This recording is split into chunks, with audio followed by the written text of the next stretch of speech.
Test, test. Okay.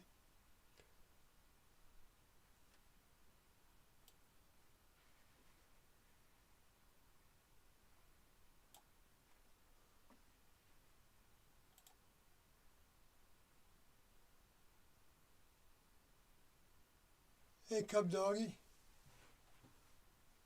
How are you? Hello, hello. Yes, my mic is on. And Deport, TGV 2020. My live stream from last night didn't save on YouTube. And boy, did I have troubles with it. I just reminded myself just now. I got so many other things that I'm doing. I mean, they're not all that, uh,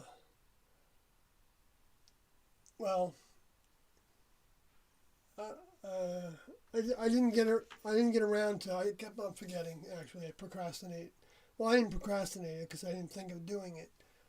Because when I'm done with this, it kind of everything goes out of my mind, so to speak, on what I what I wanted to do to try to fix the video problem that I was having. One more treatment, Sawyer. Yes, I guess that's one way to look at it. Uh,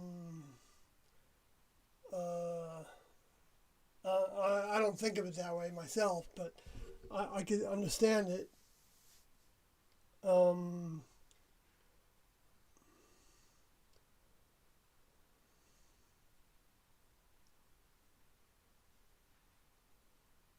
uh, yeah, well, last night what I talked about was the God gene, from that video that was supposedly from the CIA that um,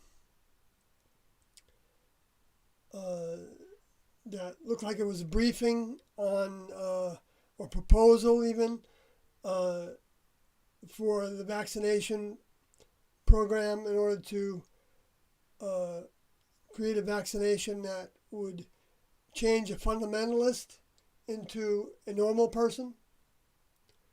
That's the premise, and it appeared to be. It was reported as by someone as by Natural News, Mike Adams of Natural News, as perhaps like Gates, looking like Gates was giving the presentation to about a half dozen CIA people in the audience, and I don't doubt that actually happened, but I don't think it was Gates. But it might have been Gates' voice. It may have actually happened. They may have staged it so that they could, as making a video from it, and then so they could say that it was a video. It was a video that was being made, and they had a GoFundMe campaign, or maybe it was a Kickstarter, and a web page that was saying that fundamentalists have this gene that's I guess it's something wrong with them. And when I heard that, I thought to myself, well, Doe said that there was next level mind in the genetic structure, and so that's the genetic structure is the genes. So that's saying that there's mind from the level above human in everybody in the genetic structure. But they also taught that the ones known as the Luciferians, the space alien fallen angel souls, had lost what they had gained in next level mind. So, they said that in the Black Hawk tapes, and so there's no question that we all can lose that recognition that comes with that mind. That's even in the genetic code. That forms the genetic mind that gets passed on to future generations in combination with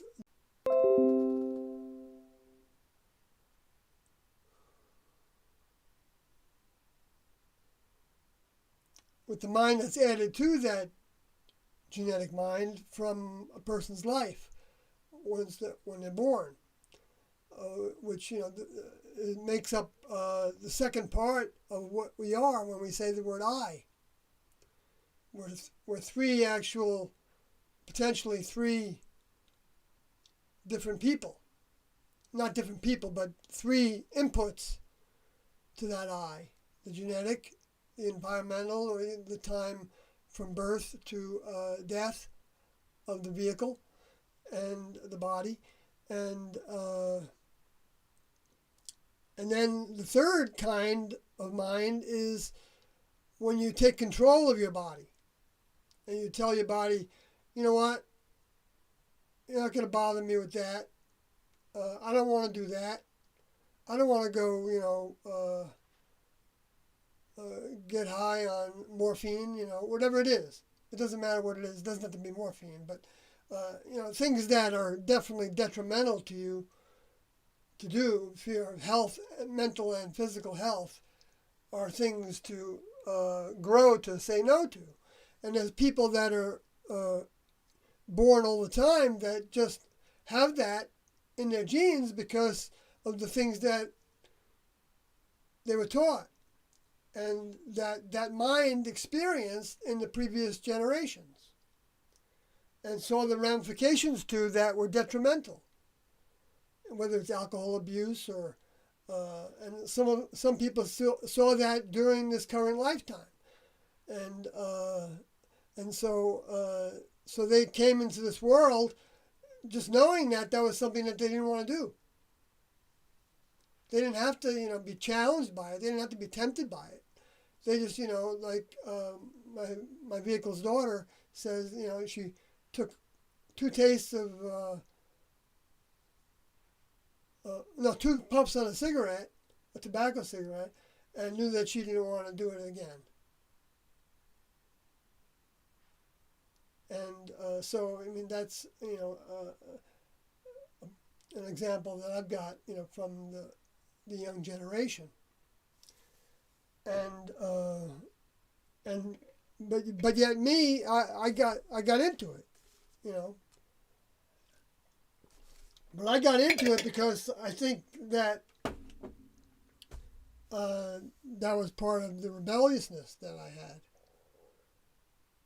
And every generation has its forms of rebelliousness, I think. But if they don't, then if they're not questioning things, if they believe everything they're told, then without a doubt, like without kind of running it through their brain a little bit, and not necessarily immediately, but putting it on hold in a sense. Okay, maybe that's true. And so, but, right now I don't know that. And so you put it on hold, right? Subconsciously or consciously, by not wanting to think about it anymore. And not looking for the answers of whether it's true or not. And so that's the process of a seeker. That's the process of growth. If somebody isn't growing, then they've stopped having questions. They may still have questions about, whatever business they're in or, on how to handle things. And so they still can potentially grow. I'm not saying they don't, but the questions, they come at different times. It's like a time capsule sometimes, to where you get to a certain stage of life and you have a certain amount of life experience, and not just amount as if it's a quantity, but qualities of life experience, ups and downs, whatever they may be. And from those, of course, we get experience, and we try not to make the same mistakes twice. But if we do, we try not to make the same mistake 3 times. Whatever it is, whatever it takes to get it in our heads that we're not going to put ourselves in that circumstance anymore of doing something that we don't want to do. And that's the third form of the mind that we're made up of. And that form of mind is related to the next level mind. Well, I don't say related, is next level mind. When you want to learn from your mistakes. And actually take control of the vehicle, the horse. And tell the horse, well, you know what? I think that's not that good for you. So we're going to reduce that item in our diet or eliminate it altogether if somebody wants to go on a fast from a certain item, that they were in the habit of doing it. That would all be healthy things to do, in my opinion. Not that I'm doing that consciously, but I was forced into it. And that's the advantage of having the next level step in and force us. Well, they don't force us by, not having a choice. We always have a choice. Every day I have the choice to go eat the cookies that my vehicle's daughter made. Okay? And I want to do that. But I know that I have problems with them. And so I don't do it. So far. Not that it would be terribly wrong if I did, but if I did, I'd probably take like a half a cookie or something. They're not that big. So it wouldn't necessarily be wrong for me to do it, but I know that I have problems with my teeth all my life from a little kid.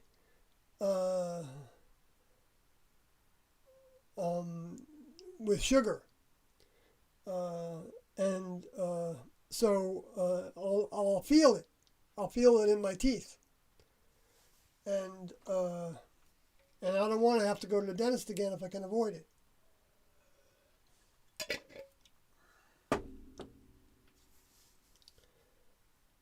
So,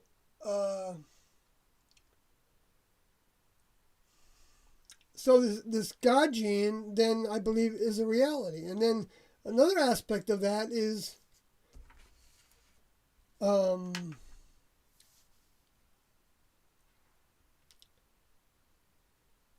well, they're doing that with mind control, is what they're doing. And I even have an example of it that is pretty amazing, actually, to read. And it's from Dr. Mercola to show how the mind control is happening. It's kind of obvious. I know to probably you all that are in this chat room, it's obvious too in a number of ways, whether it's health or social conditioning or to where the politics play every crisis into a political event that they can use against the other. And that's happening big time, Democrats against Republicans now because the Republicans are in the presidency and they have the Senate still. And they still have a lot of control over the House and the Supreme Court. So, naturally, the Democrats are wanting to propose an alternative, and so they're using every opportunity they can to highlight the things that were big negatives from the Republicans throughout the decades. And, like one of them is abortion rights, right? And another one is, the Christianity, whole thing of, believing in God and Christianity. As, having faith in that and not having as much faith in government. And, they're abhorred by that, a lot of people. Because they think it's such a phony thing that Jesus was just a story that was told. in order to control the masses. And yet, it's true that the story that Paul told ended up being used to control the masses through the Luciferian space alien fallen angel souls. Taking over Paul for to some degree. Not that he was totally taken over, because he wasn't. There were things that he said that were definitely things that, well, I believe that Jesus was teaching when he talked in 2 Corinthians, where he talked in chapter 7, where he talks about, it'd be better for you to remain celibate. But if you're going to be promiscuous, then you should have one partner. And that is not far afield from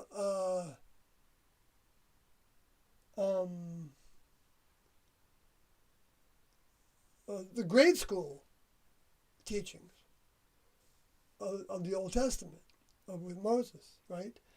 That the only reason you would divorce somebody was something that Moses was giving into because of their hardness of heart. In other words, they didn't have the faith to know that they could abide by having one mate for their whole life. And it is mate.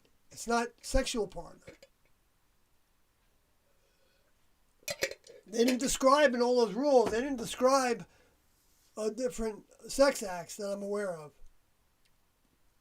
And I think I would have seen something about it because of all the people that want to point out all the things in the Old Testament that are that make people hypocrites. Like, well, but they don't point out that. Well, anyway, it doesn't matter. I mean, because it's true. It's true. The religions are hypocritical, based on what Moses was teaching and based on what Jesus was teaching. And the same can be said for, I think, all the religions, although I'm not a huge student of Islam and Buddhism. And, Islam is Moses and Jesus. So Islam's in the same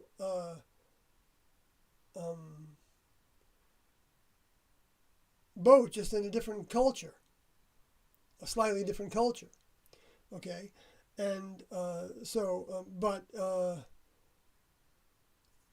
with those said that Hinduism was to Judaism as Buddhism is to Christianity, in a sense that there were different cultures, different little slightly different time frames too, that to where the next level was running an experiment. Everything in the next level is an experiment. That means that they it doesn't mean that they do things differently in terms of the geology of the planet necessarily, or the way the human bodies are designed to grow, and the kind of foods that are provided, but it's the responses that makes it an experiment, because they don't know how the humans are going to respond to their attempts to help them have the free will to choose between the lower forces of the planet and the higher forces of the planet. And the higher forces of the planet are all those that came to the planet that came from the next level. The creators, the individuals that are like the true ETs, right? Because they're extraterrestrial, they're beyond terrestrial. Not just like from another planet, I mean, even though that's what I think people thought about it as, like extra meaning,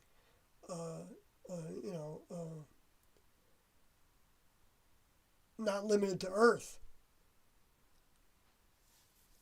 where the space aliens are limited to Earth now because it's their jail. And So anyway, I know this is kind of boring for you all that have been in so many of these live streams, and maybe to everybody, but I still have to go through with. Well, what I wanted to get to was showing the other form of the way the human kingdom is brainwashed. But not, actually, it's the reverse. They're conditioned, programmed, I think is the way that Tiendo would have described it. They're programmed. We're all programmed. And we all have the misinformation programming. What makes it misinformation is by living out all the things that the misinformation puts up as what to do in life.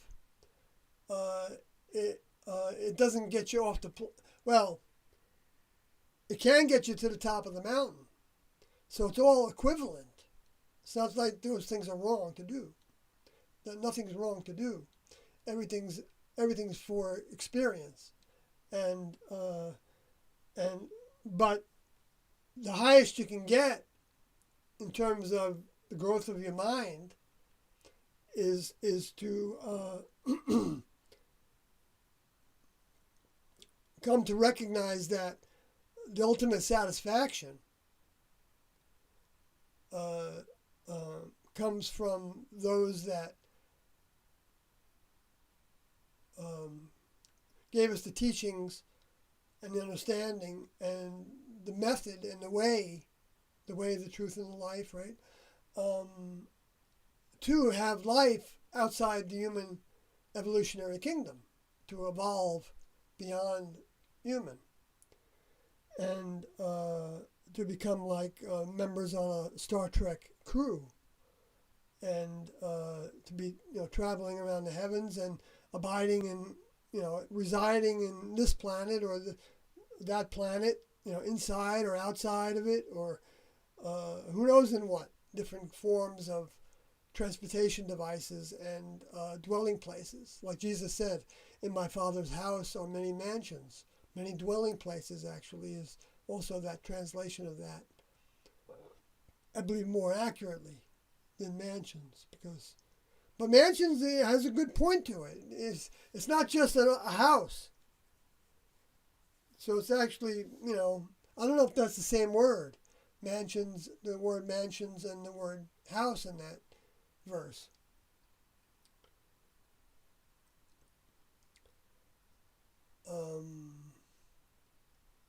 Because so you can even look at it that way, that let's say in my Father's house, in other words, that could be like a planet as big as anything we can imagine. We can't limit the size of it and what it could have inside of it. It might be the house might be considered to be the solar system of this. It's all. But I think it actually refers to headquarters, because that's what Tiendo would call, where they said that they were from headquarters. So they didn't mince any words when they knew something. Because they said they knew what they knew. They said, we know what we know, and we know what we don't know. And we also know where to go to find out what we don't know. And that's to project our asking for the truth into the stars. And that's what Jesus said the Lord's Prayer was, our Father who is in the heavens, in the elevated areas above the earth. But, heavens at that point was, also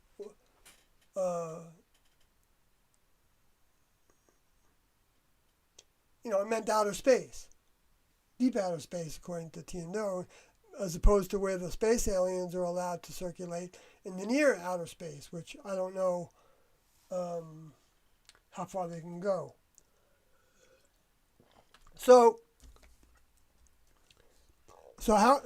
they're doing it by, of course, one of the ways of programming us currently, although we've had many, is by having us wear masks and social distancing.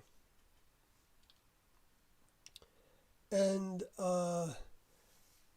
that's why I'm going to read this little section here. Hope I'm still ticking away here. Why is there so much infighting amongst ex-members? Okay, I see that Jeff is just asking that question. So I'm going to switch to what Jeff's talking about because I think that's more important to the moment.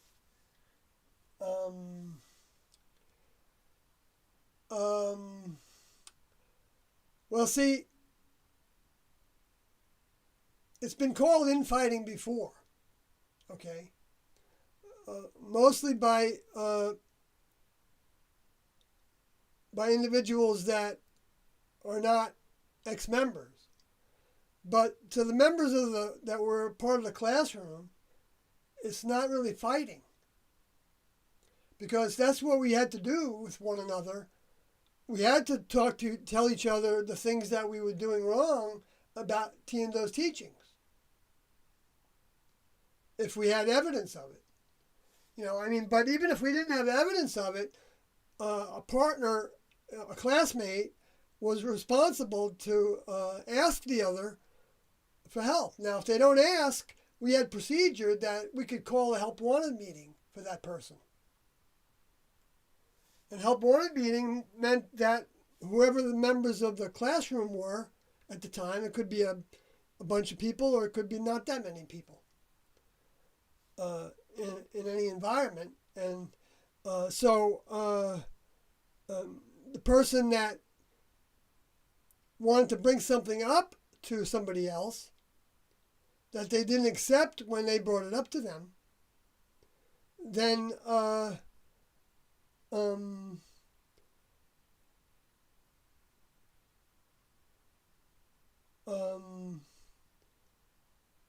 would hear them out and help what I mean. But that's within the classroom, within Tiendo's structure. We don't have that now. But do we want to apply to the best of our ability the principle that when people are representing themselves as representatives of Tiendo, even though they're not using that word, representative, because that's not what we are. There was only one representative from the next level here.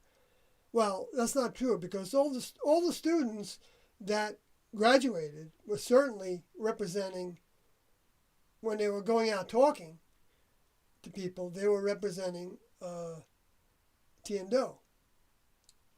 Okay, so I don't want to get hung up on those words, but I know some people could. I've been called, well, that's one of the things that I think Carlin brought up about me, that at some point I might have said that I was trying to represent the truth. I forgot how I said it. I think in a part of my blog subtitle, I said something like that. And Carlin said to me that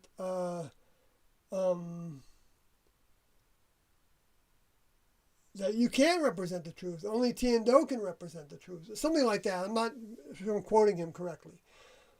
And so for a while, I thought, I'm not trying to say that I'm the representative. You need to listen to me. What I'm saying is that I'm trying to represent the truth. And later I changed the words to being according to Tiendo's teachings. Now, for somebody that doesn't believe it's the truth, then they would see me as, getting my beef off. Okay? Now, so, we could have a debate, to where we could do what humans do and all get together on Zoom or something and look at the things that we said to the media and look at the things that we said publicly about one another and see if we can talk about it as bring examples of what Tiendo said in the audio tapes or in the book, in the Heaven's Gate book, or the documents that were left behind that Riccoti distributed through Right to Know, and the documents and the Beyond Human series videos and the exit videos and everything, all of it. The videos that Doe made in 1996 and 7. And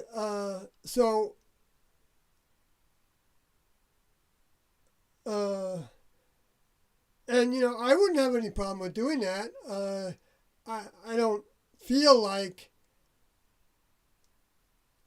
I want to be right in that regard so much that I'll just put it out publicly that I would do that if the other members like Carl Odie and Mercoti, Mark, and Serafodi, or Serafodi, Sarah, wanted to do that, and any other former members that wanted to join into a discussion like that. I would, be certainly. So if anybody wants to try to make an, arrangement to do that, that's fine. But I've said my piece in my blogs, in my blog statements, and many times in comments on YouTube here to Carlin, and I've gone on his blog and left a comment or two.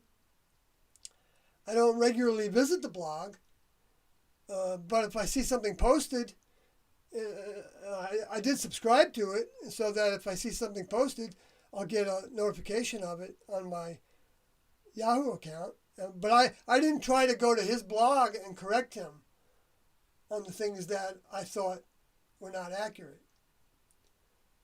I've only kept my responses to defending myself, defending what I've said and done. And even if that defense is that Doe didn't say that we couldn't do that. Doe didn't say that we couldn't stand on a street corner, talking about our experience, with Tiendo, or on, in the airway, on the internet. And so when somebody tells me that I'm doing that for myself, well, who cares if I'm doing it for myself? I'm sharing Tiendo's information. But see, if it becomes an ego trip, to where we're battling egos, and to where sure, I did. He was right when I one time said that I felt like I might be the only one, the one that has the most experience with Tiendo's mind, Tiendo's classroom. Because, from a technical standpoint, I had the most time in the group and the most, so obviously the most exposure of anybody that's living right now, I think.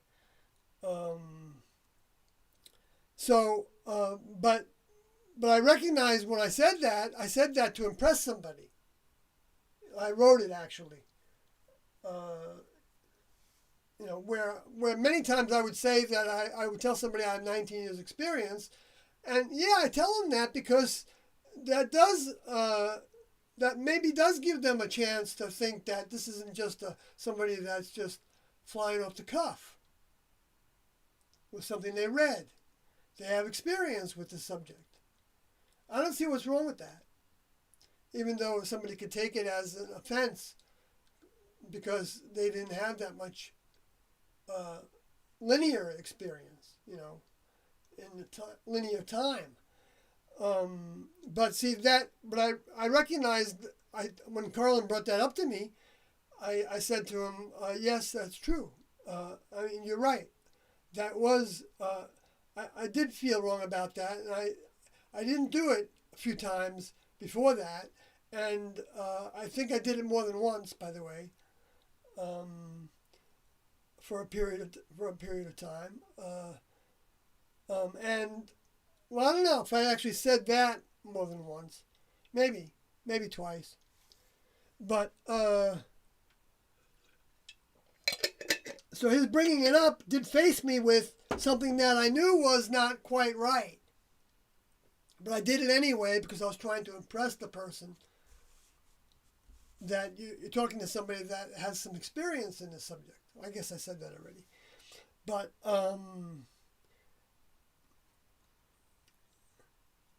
then I haven't done it since then. But I've told people that I was put in the group for 19 years because whether that impresses them or not, that's the truth. I don't have to shy away from saying that because it's the total truth. And so that's another issue that Carlin had with me, and he would repeat that over and over again. Sometimes every time he would leave a comment on, he would go through a list of things. When he said that Rick Cody, that I was finding fault with Rick Cody, I think is what he said. Now I don't want to make this whole broadcast about that because people can look at it in my blog. Okay, but actually to answer your question, why is there so much infighting amongst members without picking on the word infighting? Okay, let's just say that infighting is the word. We're fighting amongst one another, okay? And we're the insiders to the Tiendo classroom, so that's a perfectly fine word to use.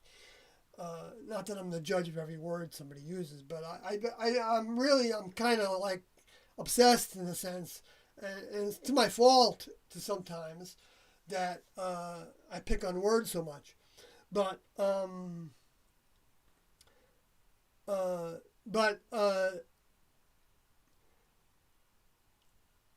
it's because the Luciferian space alien fallen angel souls hate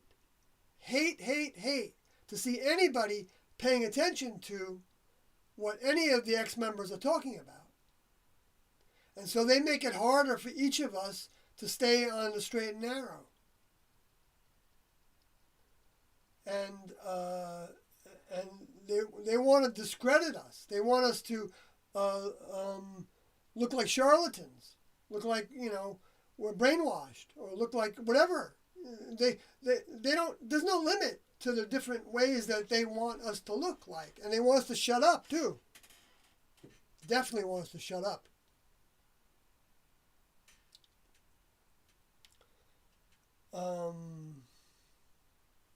I don't know if I can bring an example of that from something that Tiendo said. Well, I mean, they said it in general ways of they want to turn people's eyes away from the next level. And so, I mean, obviously, if I'm talking about Tiendo as being from the next level, then no matter what I say, if it doesn't contradict that, and I believe that it's from experience, then I'm doing I'm doing that task to some degree, and I'm sharing the truth to that degree, and then it becomes up to the individuals that are hearing it to decide whether it's the truth or not. I don't decide for anybody else what the truth is. What's real? Truth and reality are the same thing. You don't have something that's not true. Like if you tell somebody that it's raining outside and it's raining, and that's the truth, right? Okay, and that's reality. That's what's actually happening. And it's the same thing with any truth. Truth isn't like its own category. Well, in a sense, it is. It's what's true, but what's real. I said that over and over again. But it seems to be, I mean, people say that I'm making a quest for the truth, and they are. They are. If they want to find out what's true about this story and the internet, what Trump said, or whatever it is, or what their girlfriend said, or boyfriend, or whatever it is, it doesn't matter what it is. If they want to find the truth out of it, then that's a worthy pursuit. Well, I mean, I'm not saying that every little thing, somebody has to make into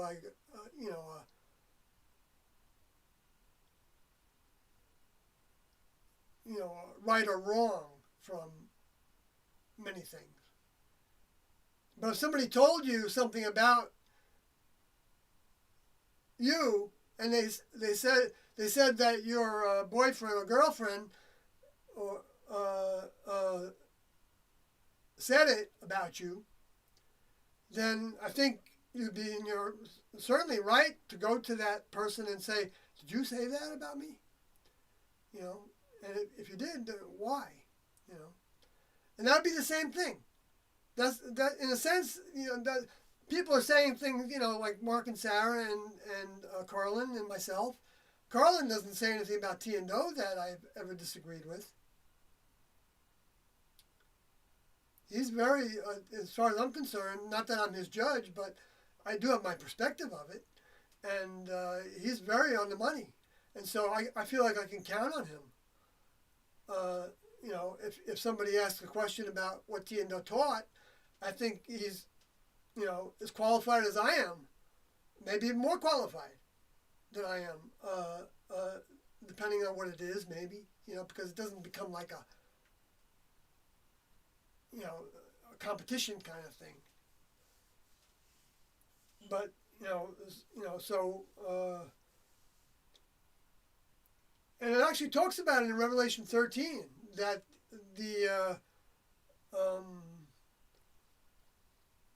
that the students would be overcome, and that's referring to the remnant of students. That's where we are. Anybody right now is the remnant of students, but the ones that were former members of the classroom are the remnants, the most experienced, I guess. But, well, no, not experience isn't the word, because experience also, I believe, has the connotation that we learned something from it. And we don't always, I can't say that I've learned from everything T and Do taught and said relative to my application of those behaviors and ways to the degree that I could, right? So you can't make generalizations are so terrible, really, except to generalize that the generalizations are terrible. But they all have their place. They have their place in time. I mean, T and Do did say some things that were general, but very few things. They wanted specifics all the time, and that's why when somebody says something to me,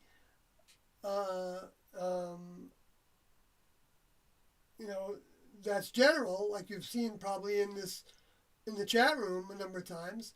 I want to know specifically if I'm a fraud, then what is it that I've said that's fraudulent? And give me an example, because maybe I could improve what I said. I've been. Some people don't forgive or forget. I mean, forgetting is one thing. Okay, if somebody's done something to you, you don't necessarily forget it, but you can forgive them, and you can not dwell on it anymore, so that you're not and not judge them as if they were going to do that again. But you might have a little bit of wariness, depending on what it was, whether you're going to trust them again in that department, in that way. And so now Mark and Sarah,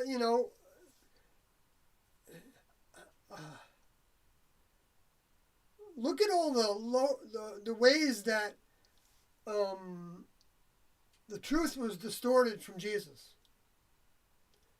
To where, a lot of people, if you ask them, who are the members of the kingdom of heaven, they'll tell you, well, it's the Father and Jesus. Some of them that are more aware might say, well, it's the Father, the Son, and the Holy Spirit, whatever that is. With the Holy Spirits would be the souls that have next level mind in them, that had sprouted. I just realized that's a way of looking at that might be more accurate to the term Holy Spirit, because T and Do didn't actually define it any differently than that, except to say that it's the holy mind It's the mind from the next level. It's the mind that goes through, that all the members of the next level want to have, that comes originally from the Chief of Chiefs. And where the Chief of Chiefs came from, we don't know. We're not going to understand that until we'll understand that better when we get into the next level.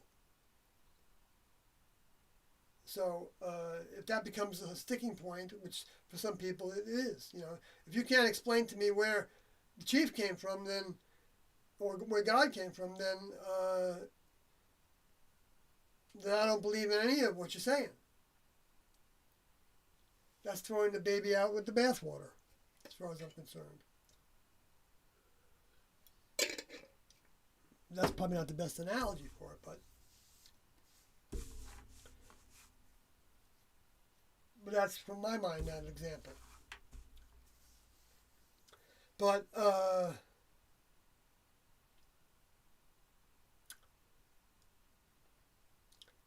so I know in my book I said things as if I knew them because I started to get too confident in my interpretations and translations. But not all the time. I don't think all the time. Maybe not even. I don't even think the majority of the time. I did try to, when we would rewrite paragraphs, when I would see that I was talking as if I was the authority on it, and there was no other way of looking at it. That I would change it because I know there's another way of looking at it. I didn't change it just to be spiritually correct, if you want to put it that way. But I do want to be spiritually correct in the sense of demonstrating the way a next level member thinks. Now, I'm not saying I'm a next level member. I'm not, but I'm a next level member, a student member.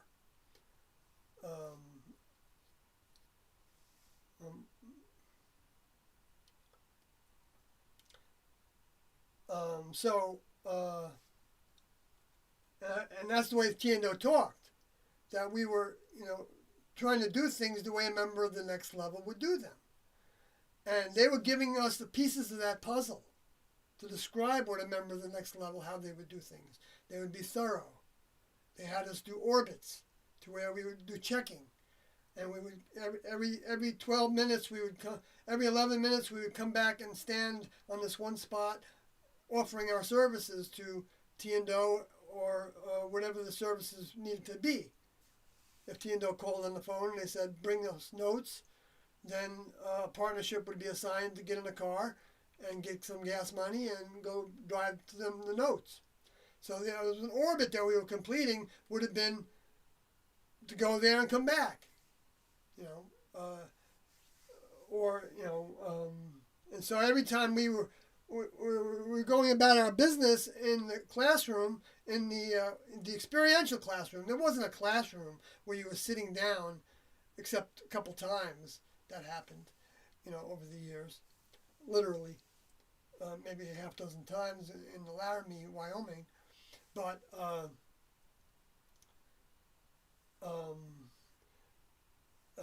it was experiential. So you'd go do your laundry, which meant in the beginning that you would take a rock or something and you would take some water, as little as possible, a little bit of soap, and you'd,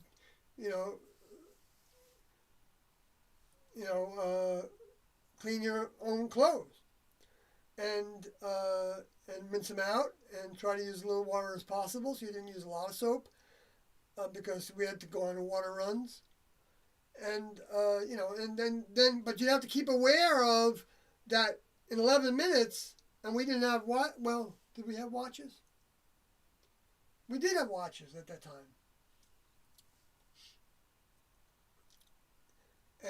But you have to look at your watch. And I don't know about you all, but I can easily be distracted from even thinking about looking at a list, for instance. I can make a list of things to do, but then I never look at it. I've got one posted here on my lamp over here that I hardly ever look at it.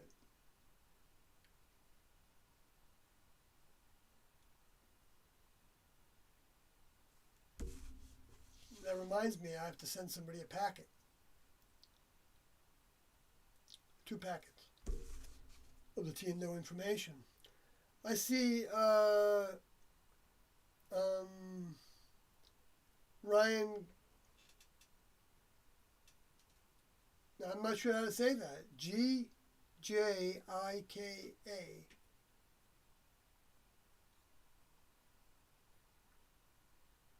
Like an American would say, maybe JICA, or maybe the I is pronounced. Is that 2 I's in there?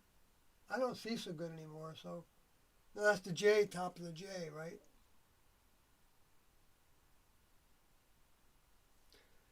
Anyway, so it says, "Hey Sawyer, how is 2020 going for you?" And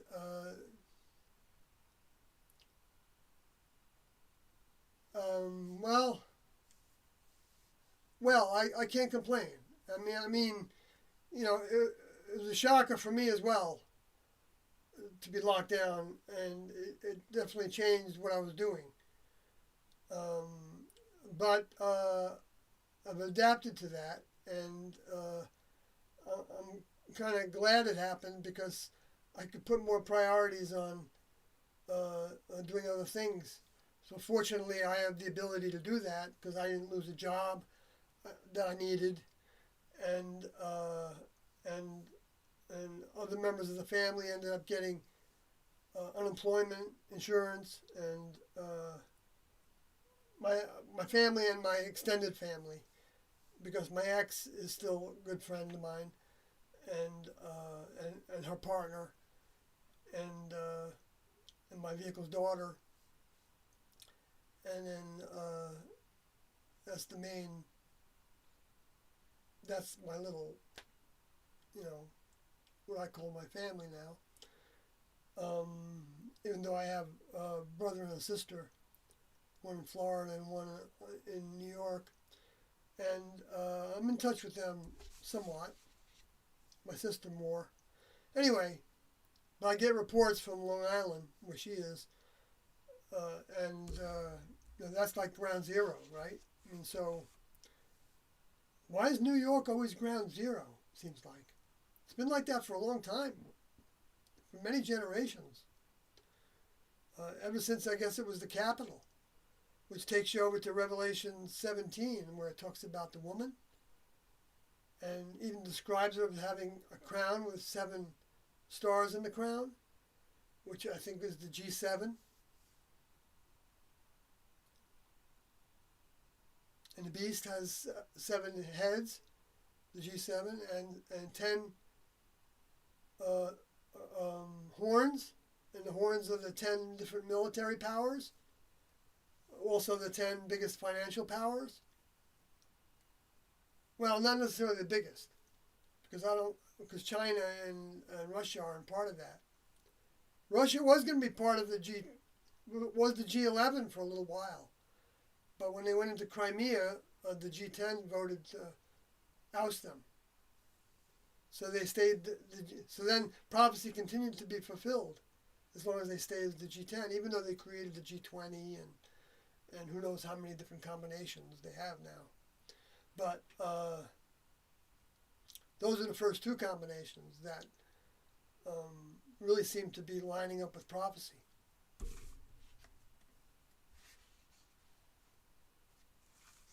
And as well as many other things. So,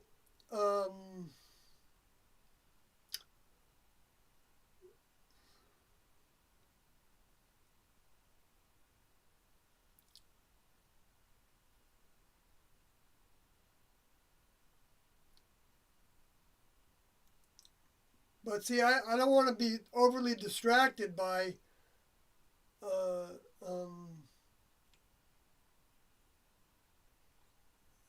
the way that we are, the former members are arguing about things, or debating about things. Well, I guess to some degree it's a debate. I think Carlin's come to terms with some of the things I say, but maybe he just knows that I'm not going to change any more than he's going to change. Well, that's not true. That's not true. He can change. I can change. If I thought I couldn't, then I'd be like talking against Tiando's teachings. They said that can't wasn't in their dictionary.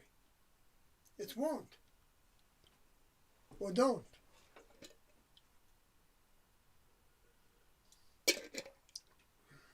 Won't try. In other words.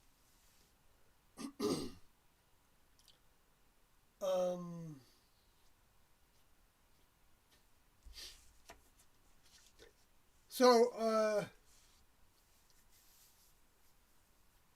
and I've, just to put a final note on that,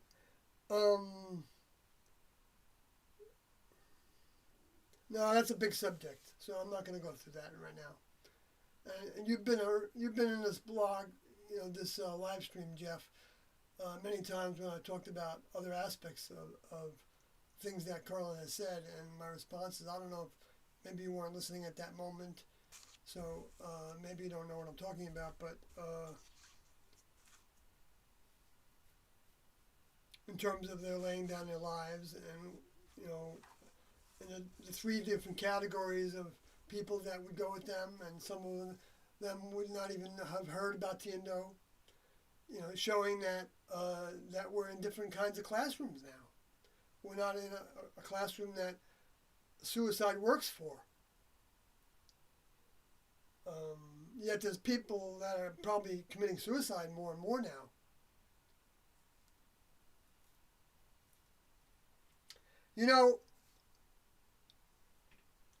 Somebody that was talking on the internet somewhere, on YouTube or something, about the negative effect it has on somebody when you tell them that they've got a death sentence disease. Okay? That actually puts them in a tailspin, potentially. That they have to actually climb out of with the strength of their mind, and hopefully by asking the next level for help to do that. And whatever their terms are for the next level. God, Allah, Krishna, Buddha, Vishnu, Jehovah, the Father, our Heavenly Father. Not in any order. But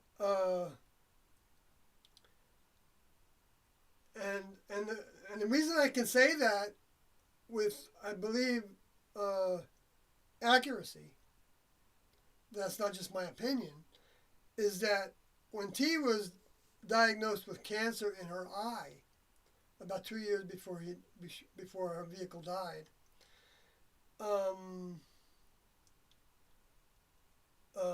the doctor told her that it's probably spread throughout your whole body. That's the way I remember her saying it.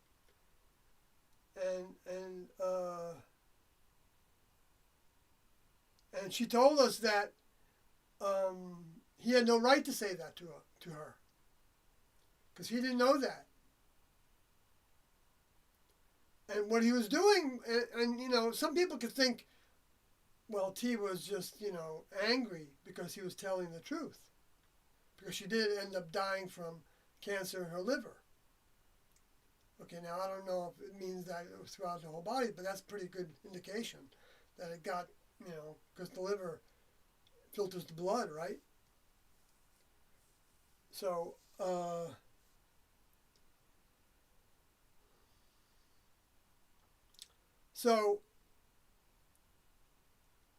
but see, that what that doctor didn't know was that the mind from the next level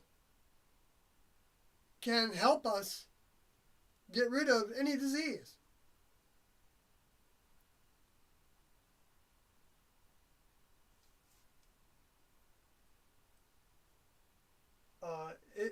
Yes, it does take faith, but it takes action also. Because faith is Faith comes because of action. Faith comes from experience.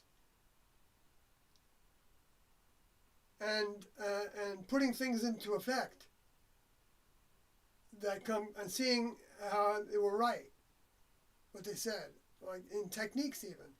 Getting rid of discarded influences by putting up a blank card, a blank cue card in your head, and then and then envisioning that you have some force in your getting rid of that thought, or that that discarnate, that influence on us, to think something that we don't want to think. That's exercising our mind, or to not do something that our vehicle wants to do.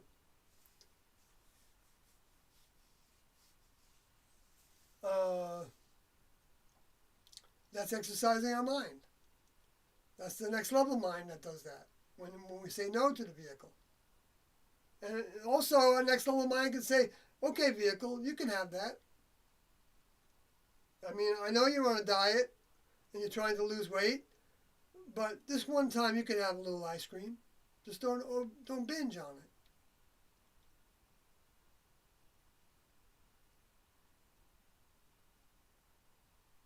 I'm just, or a cookie was the example that was used in the Transfiguration Diet book, because cookies wasn't in the diet. And there's nothing wrong with cookies. We had cookies in the classroom many times. But when we were on the Transfiguration Diet, we didn't have cookies. So it would have been, if we had a desire for a cookie, then we would have been doing our homework by putting up a blank card to that desire in our heads and in our feelings.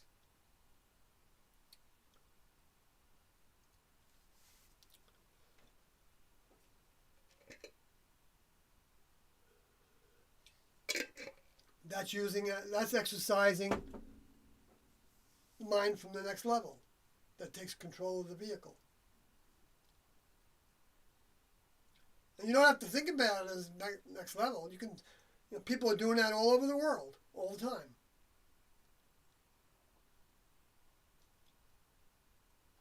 Now, it doesn't mean that doing that in a lot of ways leads to becoming a member of the next level. Not necessarily. It depends on other things in their lives and their responses to those other things that happen, and what the next level decides to help somebody with, based on what they can see that they're asking for help with. Even if the asking for help might be just being totally depressed with their life, and you're just wanting to take a pill to put them out of their misery, in a sense, to go into fantasy world, or to think that everything is okay when you're suffering from paranoia or whatever it is.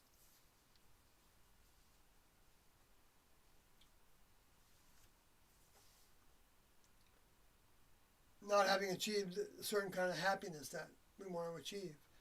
Or you could be angry that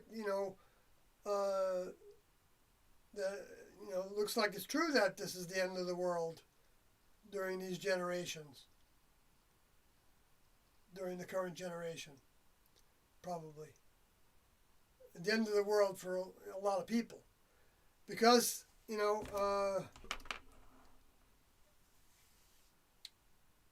it's the harvest time. During the harvest, the stalks of wheat are cut down. And the wheat part, the kernels of wheat, are the fruit. And they then provide service to the next level above them, even to the farmer, who is the next level above the plants. Well, the animal kingdom is above the plants, but the same ideas. And but that's why those analogies were given, of the fruit being the souls that graduate to their next grade in school, not necessarily graduate from the human kingdom, although that's still an option as we speak. Because a way of the member of the next level is not to even think that they can only grow so fast.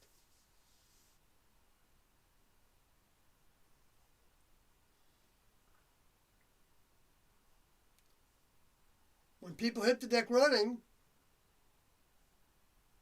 to try to absorb everything they can from Tiando's minds and put things into effect that they taught as best they can, then they're moving pretty quick.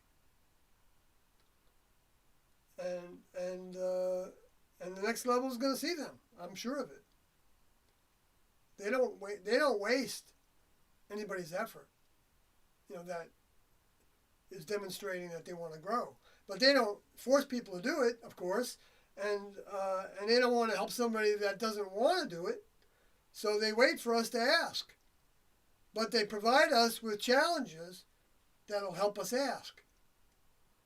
COVID-19. Regardless of how it came about, the next level allowed it to happen or even developed it to be, have a limited death rate relative to the condition of the human vehicles in the kingdom.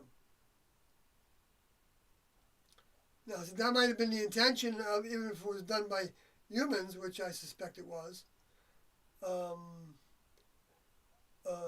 The next level could have guided them on how to do it to where it was not going to be too deadly.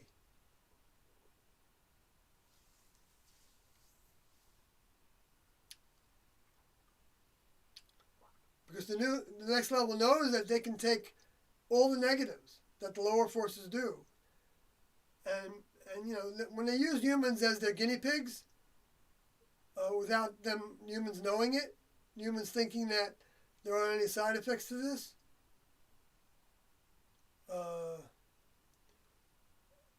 then it's or believing in their solution, and so they're basically capturing somebody's mind to their solution, and so to where they think they're giving their life to somebody. And the next level may see people that are actually signing up to be test cases for the vaccine. Those people might actually be seen by the next level as being willing to lay down their life for somebody else, so that somebody else can be healthy, believing in the vaccination. So see, even if the vaccination is totally toxic and it's not going to do what they say it's going to do, that frame of mind, I believe, the next level would honor. That's the same with people that join the service, the armed services. But there's a difference in terms of different degrees of that, I guess. But gosh, it just reminds me though, if they really wanted to beat Trump, who would be the best vice president for Biden? I may be wrong, but it wouldn't be Hillary, because none of the Trump supporters, or the people on the fence, of the independents that don't vote based on party, which many of the Trump supporters were, and left the Democratic Party, and some of them became libertarians, whatever. But and I would say that it wouldn't be Bernie Sanders, because he's too far.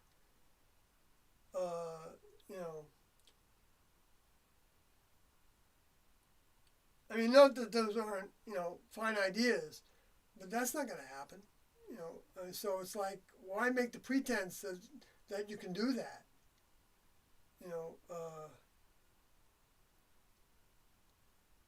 I'm not saying that it couldn't happen, because they could find a way to finagle it. Let's say, for instance, that they didn't care about how much money they, how many zeros they put after the numbers on their balance sheets, if they're even keeping balance sheets. They probably do, because there's a lot of people that would be really upset if they didn't see that things were balancing, in the books. Maybe because of how it would reflect on them, looking like they were doing something fraudulent. It doesn't mean that they have a truthful motive to wanting that. But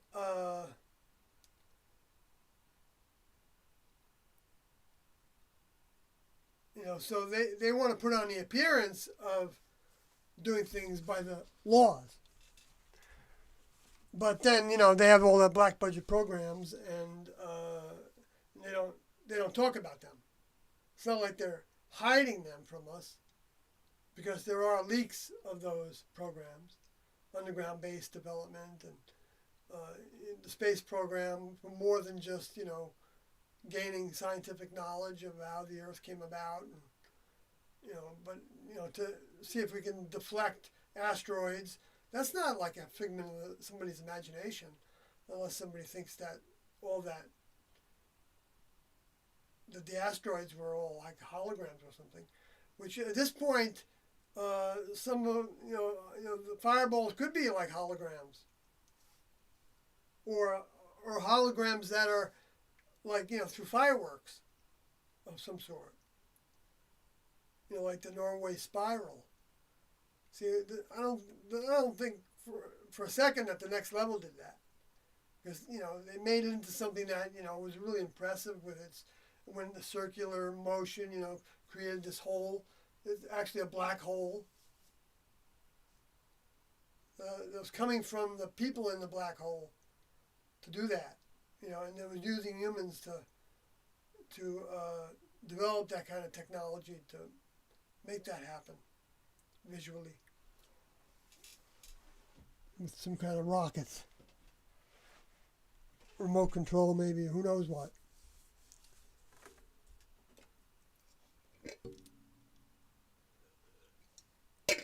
It also said in Revelation 13 that there would be, that the beast, the little beast.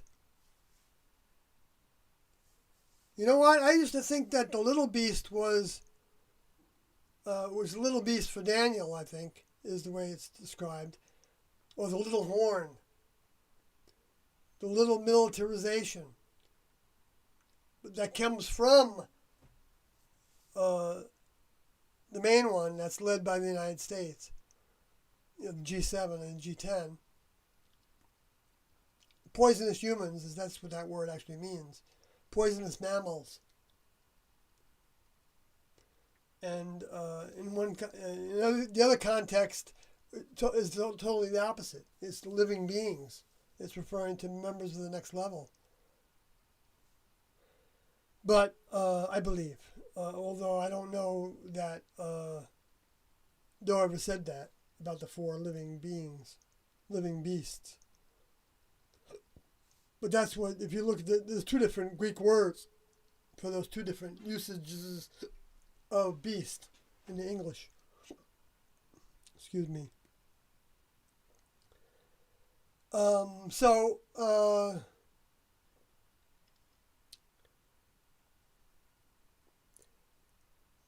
wearing the masks. So I want to get to that. And so what I'm going to do is go to my display capture.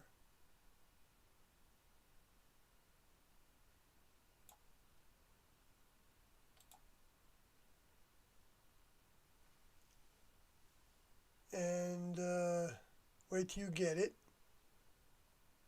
And then I'm going to scroll down.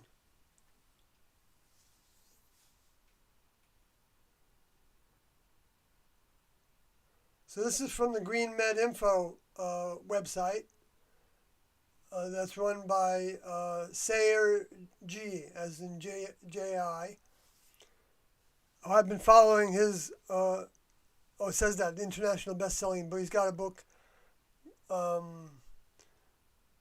He's got a lot of things. He's very knowledgeable, very perceptive, very conscious in a lot of ways, I believe, and especially in terms of disease and the science of disease and healing. I should have put healing first, healing and disease. So you can see he doesn't have that many views. Now this maybe needs to be updated, but I'm not going to do that right now because it might change something. I'm still ticking away here, right?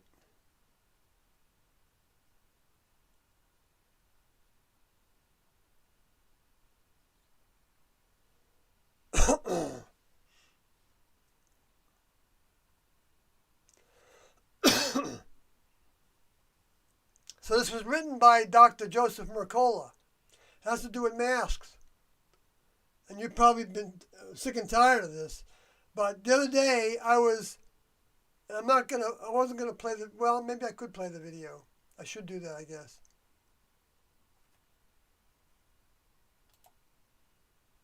I want to be straight with you. There will be no return to the old normal for the foreseeable future. I repeat, there will be no return to the old normal for the foreseeable future. Let me be blunt. Too many countries are headed in the wrong direction. The virus remains public enemy number one, but the actions of many governments and people do not reflect of this. The only aim of the virus is to find people to infect. Mixed messages from leaders are undermining the most critical ingredient of any response: trust. If governments do not clearly communicate with their citizens and roll out a comprehensive strategy focused on suppressing transmission and saving lives, if populations do not follow the basic public health principles of physical distancing, hand washing, wearing masks, coughing etiquette, and staying at home when sick. If the basics aren't followed, there is only one way this pandemic is going to go. It's going to get worse and worse and worse.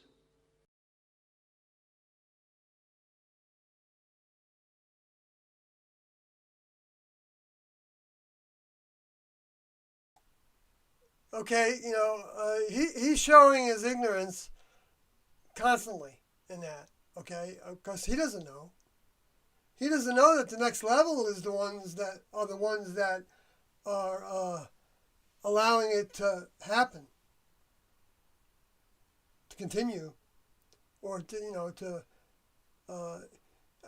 even that might even mean that some of the humans are actually putting the coronavirus into the air in places, like maybe even the prisons. I just saw some reports from V.T. Digger of Vermont prison inmates in Mississippi, dozens of them that were tested positive for coronavirus, and then the next day I saw another couple dozen added to that. Talking about their people from Vermont that were sent down to Mississippi to go to prison. And of course, they don't tell you what that means. We know that the testing is all kinds of riddled with problems, and we know that the counting is also riddled with problems, and we know that like 80% of the people that are dying are over 65, or maybe more than that, and so have pre-existing conditions, 1, 2, or 3 pre-existing conditions, and so it's but I'm not going to talk about that any further. But I want to go back to the article here, because Here's the story at a glance, which I'm going to read. If anybody that's new to this, I know some of you are bored with it, but you may not have heard all these things. Because I was asking the next level for help to see if the masks were really,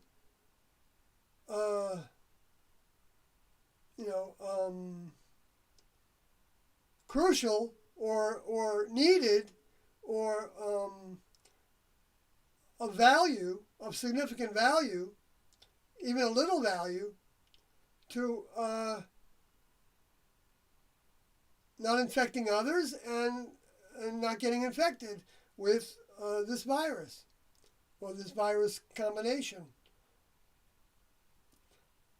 If it is composed of a coronavirus and a HIV virus, as has been reported by the Nobel Prize winner from France, who identified the HIV virus in the sequence of the coronavirus that they had. Anyway, so I'm going to read it.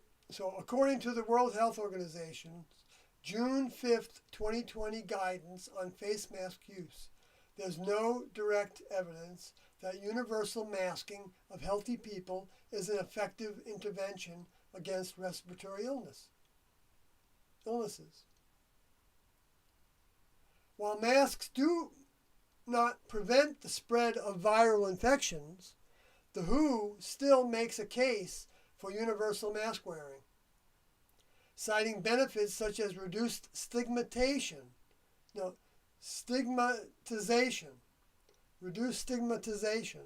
of people caring for COVID-19 patients in non-clinical settings, making people feel like they're doing something to help, serving as a reminder to be compliant with other measures, and economic benefits for people who can sew homemade masks.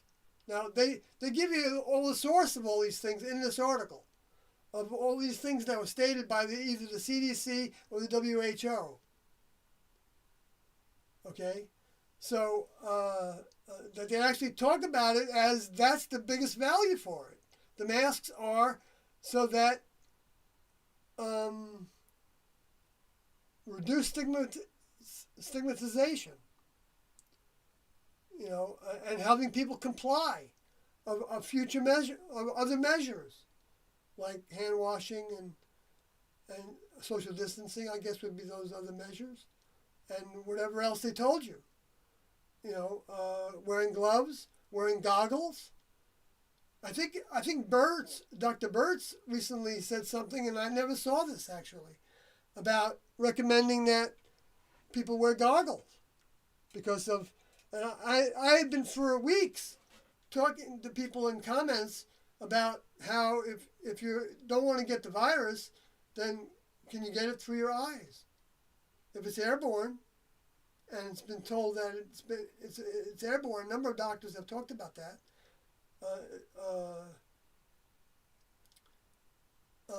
So people should actually be wearing bubble suits.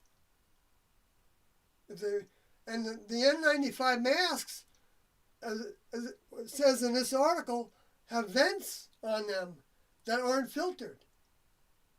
So then when you're exhaling, those little particles, in your saliva are coming out of that mask through those vents. And then if the air circulation in a room is such that it takes it up, which you can feel air conditioning in a lot of these buildings, like in the grocery stores. That's circulating those particles. Those particles don't take a lot of air to make them go in the direction of whatever that airflow is, being generated by when those fans are circulating. And so basically that can get all over people, right? Even if they're wearing an N95 mask. Now other masks they take out those particle sizes. Even the N95 mask doesn't take out. Well, it does a pretty good job with saliva and respiratory droplets. But so let me keep reading, because this gets better. Despite the fact that cloth masks are far less effective for blocking potentially infectious respiratory droplets, cloth masks now we're talking about, which they recommended people do make them themselves so that they limit how many people have the other kind of masks. That was like covering for what Fauci said about not recommending the mask, but he also said they were stupid and silly, I think he said. I didn't hear that part. I saw the part where he said it was stupid.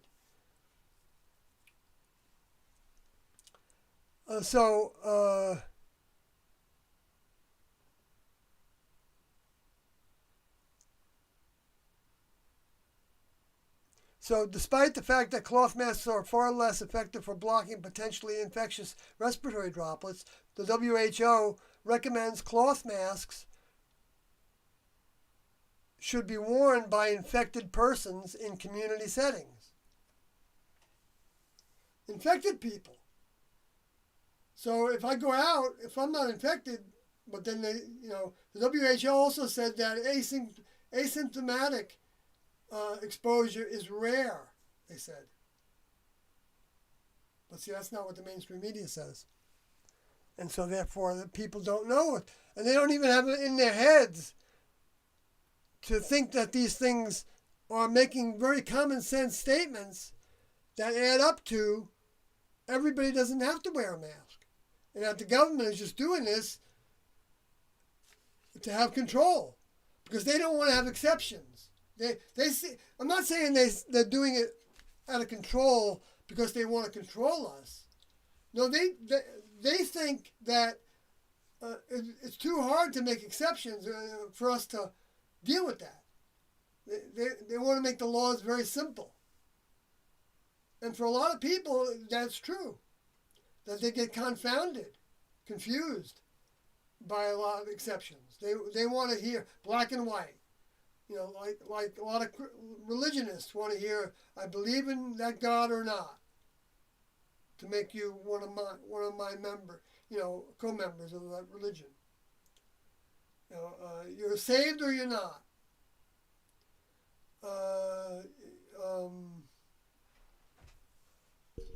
The vaccine is going to save us from the disease or it's not.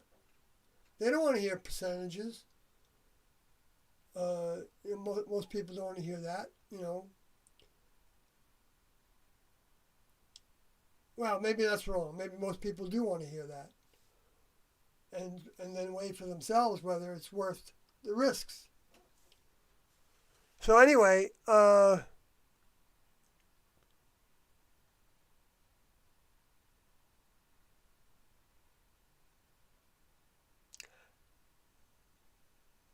then the next bullet point is a policy review paper published in the CDC's journal Emerging Infectious Diseases found that masks did not protect against influenza in non-healthcare settings. Now, why is that? Why would it not protect in? Why would it protect in healthcare settings, but not protect in non-healthcare settings? That doesn't make a lot of sense to me. But maybe there's a reason why they're saying that I have yet to see. I just hadn't asked that question before. Well, no, I've had that question before in my mind. I just never voiced it before. And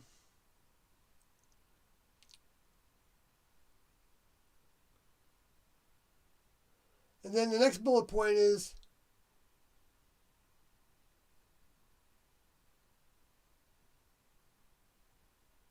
So here's the infighting between WHO and CDC, right?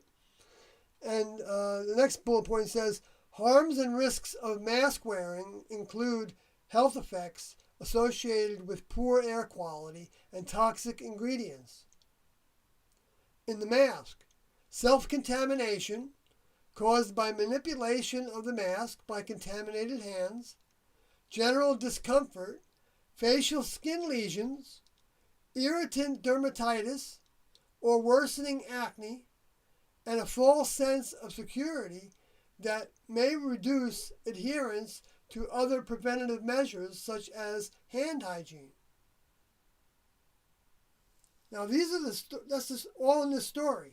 I'm not going to read this whole story because you all can go look at it in your own time. I think the address, I don't think I posted this on my Facebook page, but I will put the address in the chat room right now.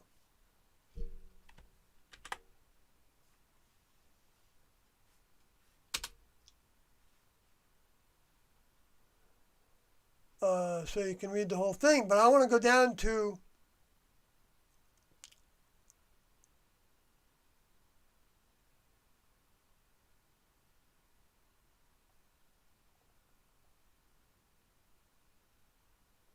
some of these things from the actual documents.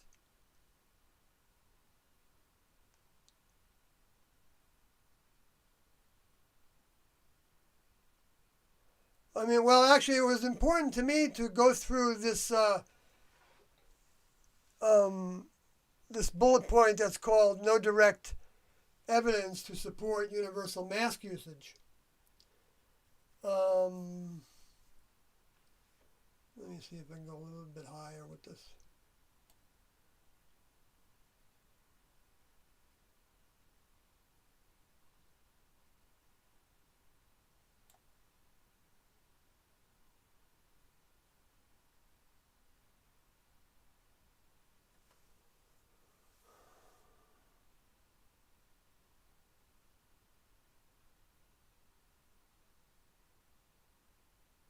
I think I got it all in there. Good. It's all on my screen. Okay. So, I don't know if that screen's readable. I'm sorry if it's not. You're going to be like me. You're going to get a magnifying glass out and look at it, right? But, see, the questions I was having were regarding the mask's effectiveness was I wanted to know whether the particles could get through it. I'd done a little research on that, and I recognized that there was a range to where gases were the smallest particles, and then the viruses were next, and then bacteria were next after that in groups. But what I didn't really understand was how much overlap there could be with those. And like within each of those groups, what are the different sizes of viruses? And so this talks about it a little bit. So I'm going to read it. It says that SARS-CoV-2 is a beta coronavirus with a diameter between 60 nanometers, nm, and 140 nanometers, which is 0.06 to 0.14 microns, micrometers. And he gives the footnotes for this. And this is about half the size of most viruses, which tend to measure between 0.02 microns to 0.3 microns. So it's smaller. So it gets through, smaller spaces. And I guess it could be more airborne because of its weight being less. So then, next thing says is virus-laden saliva or respiratory droplets expelled when talking or coughing measure between 5 and 10 microns, so they're much bigger. And it is these droplets that surgical masks and respirators can block. Right.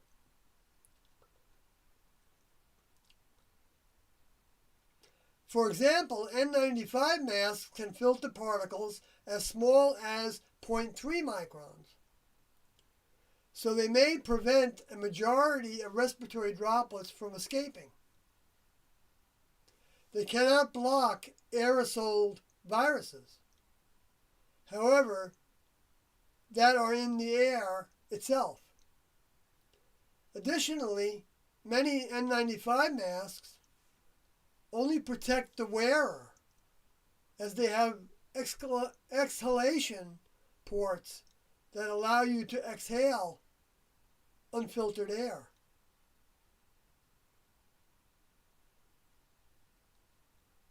Exhalation ports.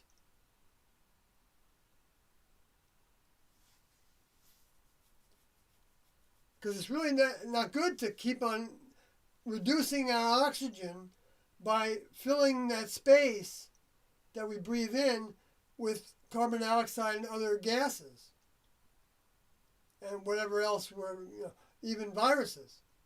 We're bringing them in again. So that's one of the negatives, one of the many negatives to the,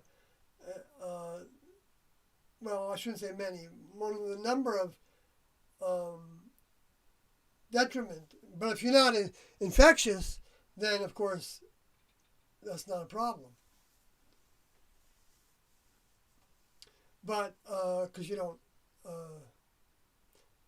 but it does reduce your oxygen. I saw the proof of that. And the proof of that is that if you take a cloth and put it over your mouth, it might be fine. But if you take 2 cloths, it might be fine. 3, it might be starting to reduce oxygen. 4, 5, 6, 7, 8, 9, 10, 11, 12, you know where I'm going. You're dead eventually. So you can assume that you're dying because of not getting any oxygen. So it becomes common sense that putting a number of density of cloth over you, and there's three layers to some of these masks. And I saw somebody demonstrate that there was a 1% loss in oxygen because of that. And there was also a 1% loss in oxygen because of breathing in what you exhaled, which you do more, I guess, when you have a mask that stops it from circulating. Now, these may be small amounts, but for people that have asthma, it may not be a small amount. I've seen people wearing masks that were huffing and puffing underneath that mask. Now, maybe they're always huffing and puffing. But I can't imagine that if they've got that condition, that a mask is right for them. They should have somebody else go out for them if they think that the virus is circulating. They should get home deliveries. Maybe they did. Maybe they weren't doing that, but they were bucking it. Who knows what? Or didn't mind being short of breath. Okay, then it says,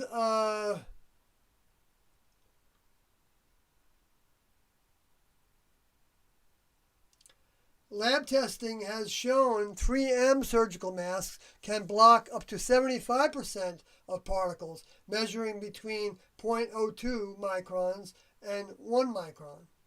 While cloth masks, so that means that they can block off the smallest SARS-CoV-2 particles. But they're not recommending that everybody have those. They shouldn't really be demanding that everybody have those, and they should pay for it.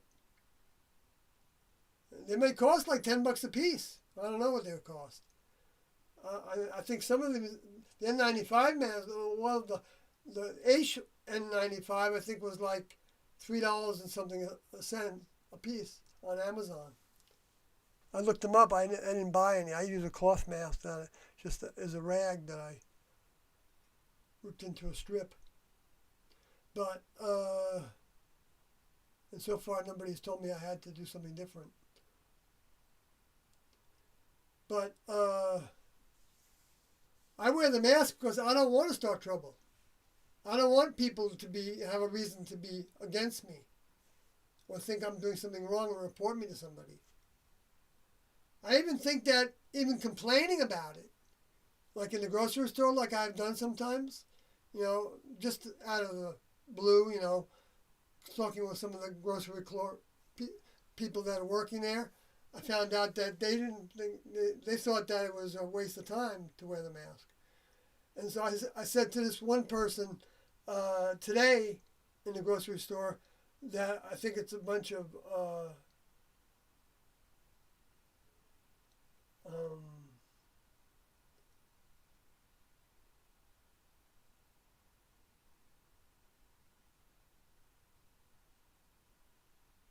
is a bunch of baloney. Maybe I said that. Wearing the mask now. There's no coronavirus around us.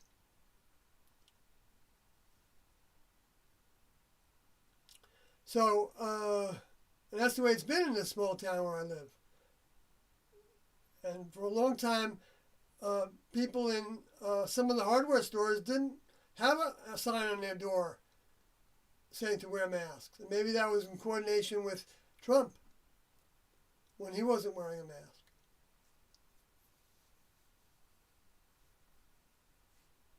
I don't know. I didn't talk to them about why they were not requiring that of me.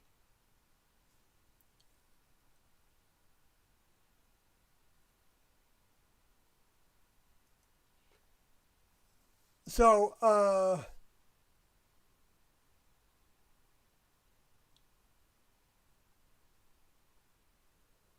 okay, so, the WHO's guidance memo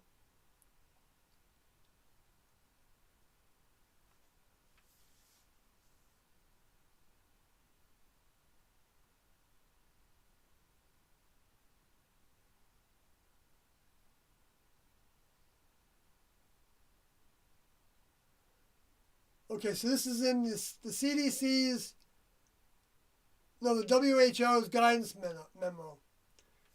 But, I'm going to skip that. I put it up there, but it's saying what we talked about before. Let's see.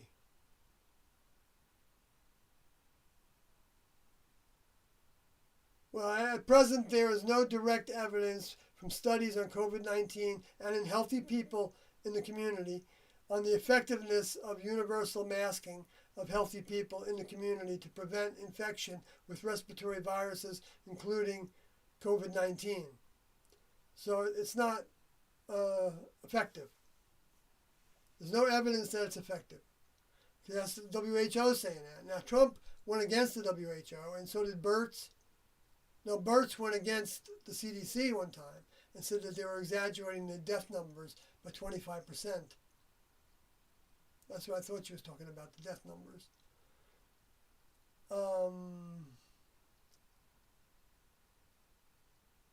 But now the CDC's policy found no evidence of usefulness either. A policy review paper published in Emerging Infectious Diseases in May 2020, the Center for Disease Control and Prevention own journal, has also reviewed the evidence base on the effectiveness of non-pharmaceutical personal protective measures in non-healthcare settings, and they too found no evidence of benefit. And quoting from that from their writings, although mechanistic studies support the potential effect of hand hygiene or face masks, evidence from 14 randomized controlled trials of these measures did not support a substantial effect on transmission of laboratory-confirmed influenza.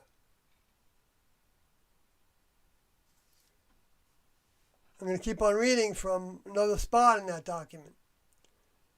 In our systematic review, we identified 10 RCTs, randomized controlled trials, that reported estimates of the effectiveness of face masks in reducing laboratory-confirmed influenza virus infections in the community. From literature published during 1946, July 27th, 2018.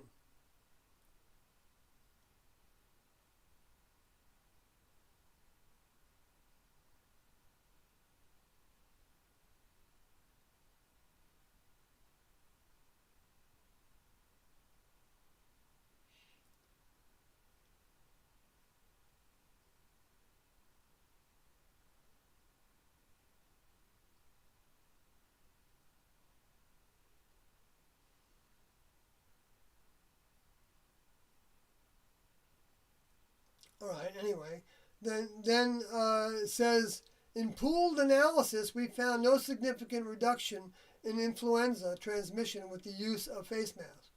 Okay. Then it also goes on to say disposable medical masks, also known as surgical masks, are loose fitting devices that were designed to be worn by medical personnel to protect against accidental contamination of patient wounds and to protect the wearer against splashes or sprays of bodily fluids. There is limited evidence for their effectiveness in preventing influenza virus transmission, either when worn by the infected person for source control or when worn by uninfected persons to reduce exposure. Our systematic review found no significant effect of face masks on transmission of laboratory-confirmed influenza. In this review, we did not find evidence to support a protective effect of personal protective measures on environmental measures in reducing influenza transmission. I mean, how many times are you going to say it?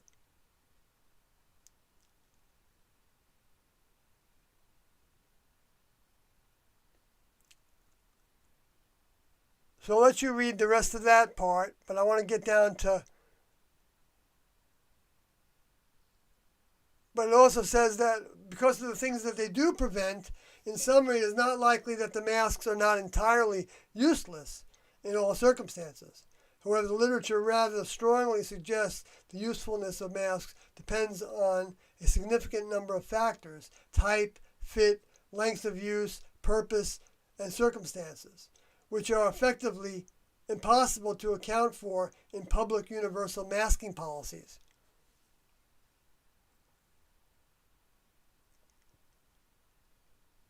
So substantial grounds for skepticism of the policies. Then the benefits of mask wearing do not include infection control. And this is the part that I was talking about as the brainwashing. Giving us a prop, just like the religious give us the statues and the fancy clothing, the robes, and going to the confessional booth and telling you to say, 10 Our Fathers and 2 Hail Marys because of your sins and you'll be forgiven then by God. And, that's just some examples. And that the vaccines are safe. And that the consensus of 90%, 97% of the scientists is that humans are causing global warming. As if that's a fact. If you knew about how that study was done, and that headline was arrived at, you would recognize that they were sending that to people that had written something about environmental issues only. So only those doctors, or not doctors, those scientists were being sent the questionnaire, and then they took from the percentage of people that responded to it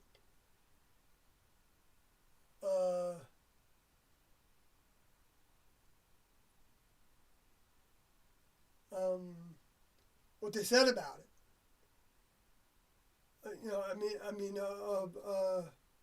That they believed that was true. Okay, and so 3% didn't believe that was true. But some of them, among that 97%, some said that they didn't know if it was true, and that it might be the case, and they took them as positives.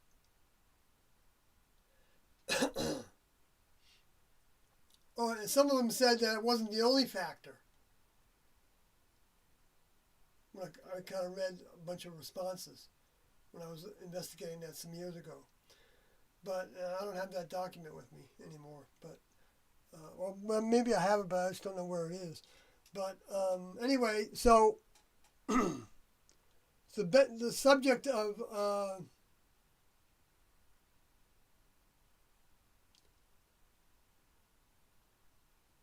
Despite the lack of scientific evidence showing masks do much of anything to prevent the spread of viral infections, the WHO still manages to make a case for universal mask wearing. The potential benefits listed, however, have little to do with health and much to do with learning submission. According to the WHO, potential benefits of mask wearing include reduced potential stigmatization. I already read that one. Making people feel that they can play a role in contributing to stopping spread of the virus. I forgot. I should have read the other one.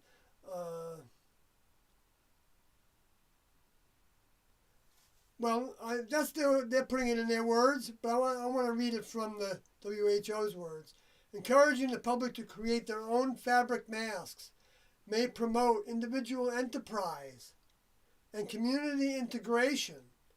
The production of non-medical masks may offer a source of income for those able to manufacture masks within their communities. Fabric masks may also be a form of cultural expression, encouraging public acceptance of protection measures in general. I should have read the other ones though too. Reduced potential stigmatization of individuals wearing masks to prevent infecting others,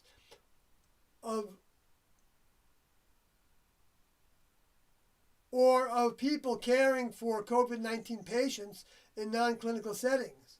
In other words, you don't want people to see you as having COVID, so you don't wear a mask because they don't wear COVID. They don't wear masks for influenza. They didn't for all these years. They didn't even check people for influenza when they were like coming to visit people in the hospital. I know, I wasn't checked. And in nursing homes as well, that's the case. And also the old age homes.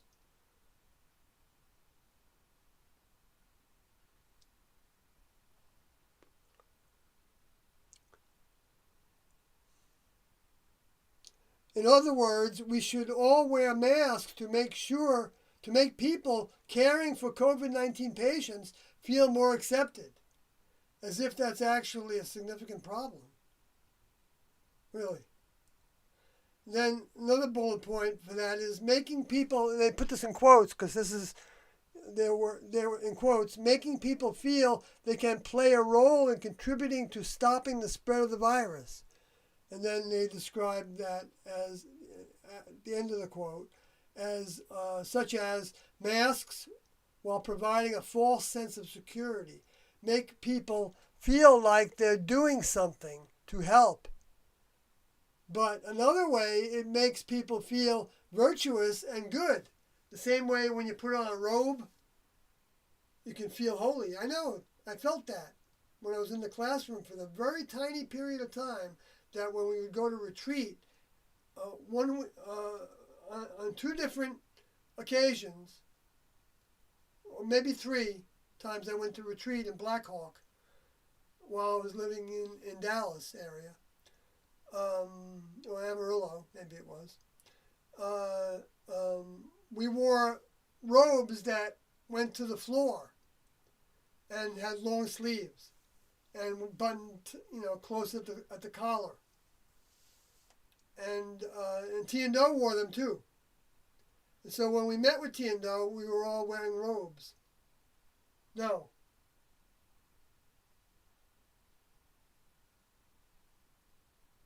Yeah, I think we were. We were. During that time period.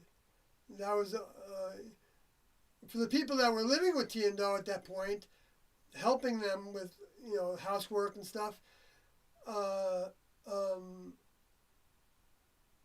don't know if they were, they would come and go too, because they would go buying supplies and things and getting cars fixed and whatever they had to do.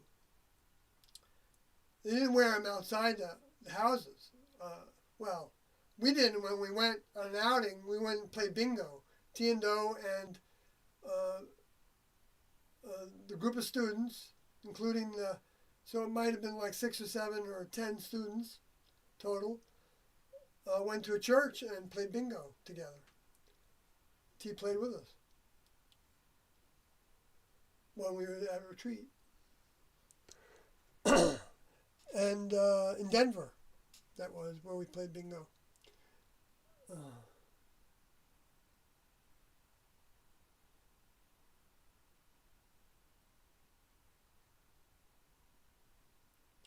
Then it says another bullet point was reminding people to be compliant with other measures.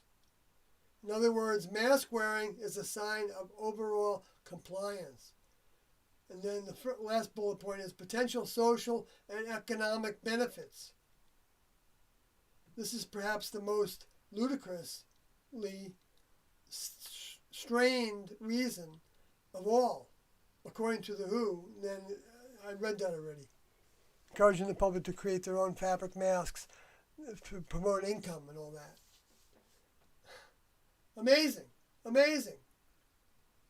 See, this is what happens when you have a government institution or organization or a corporate organization coming up with solutions to problems that they don't have the solutions to. They try to cover their bases in all the departments so that you can have an income from it. You can show other people that you're compliant so you won't, other people won't get upset with you and they won't be afraid of you. You can see that they can all have their value in a sense, right? But it's so out of proportion with the real world. Because the real world, you need to be exposed to viruses and bacteria in order to have a decent functioning immune system.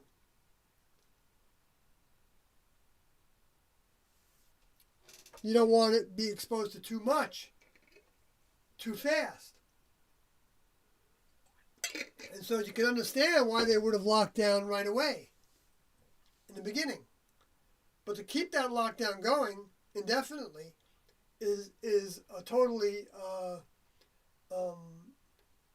draconian from Draco, from the Luciferian space alien fallen angel souls that want us all under control so that they can control what we think, what we say, what we do, where we go, who we relate to, because potentially we're going to hear the truth about some things from people that we're in touch with, unless they got a limit on the internet. And the only reason that's not happening now is, I believe, because the next level is not allowing it to happen. And there are enough humans around that don't want to close it down totally. And that might even be a strategy to make it look like they're not being draconian, to where they might be disappearing certain people and certain websites in their own ways by getting them off of those websites, which they're doing that, and censoring certain people that have a lot of followers, censoring their videos. At least on YouTube, because that's where most of the people are, in the world that are watching videos. Well, that are interested in information, that and other reasons, entertainment as well, of course.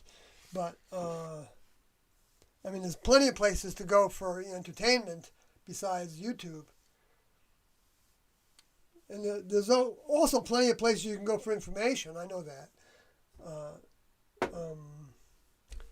But I don't know if any of them allow me to live stream like this. And so I say, I don't have to say anything. But let's look at the potential harms and risks of mask wearing from this video here.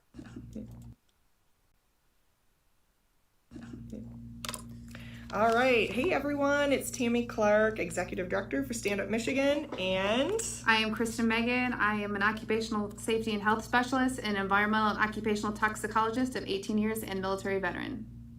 so we are here tonight. We're going to try to do this Facebook Live. Oh, this is too I can't tell long. my phone. Darn it. Sorry, I can't go. It won't let me. Bear with us, everyone. Bear with No, I'm not going to go that long with this.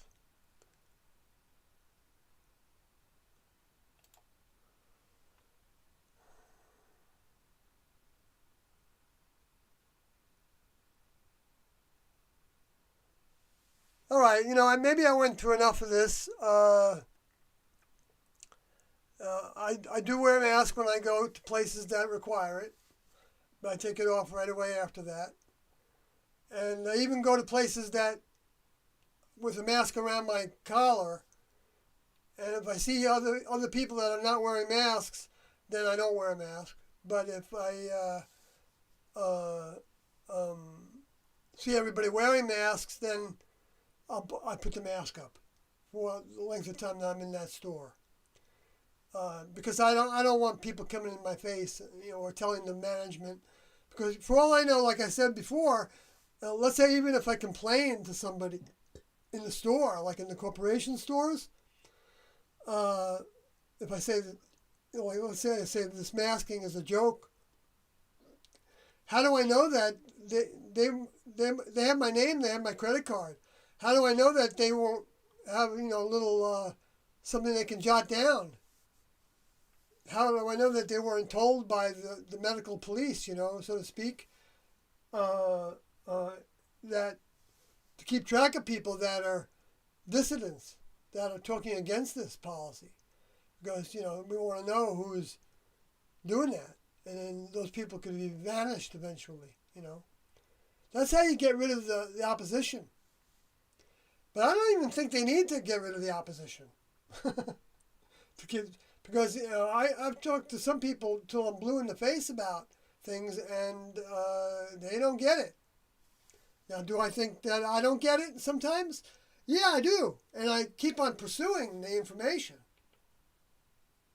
Like all the information I can find on it, I listen to all the sources. I don't care what it is. I don't care if it's RT. I don't care if it's Fox. I don't care if it's MSNBC or Yahoo or NPR or VPR or AM radio or Christian stations where they have their Christian broadcasts. I can't stand to listen to those stations beyond their news segment.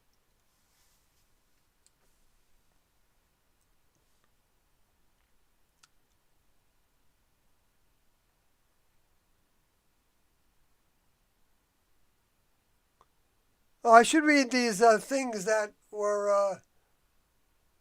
The WHO also lists a number of potential harms and risks of mask wearing, which should be carefully taken into account when adopting this approach of targeted, continuous medical mask use.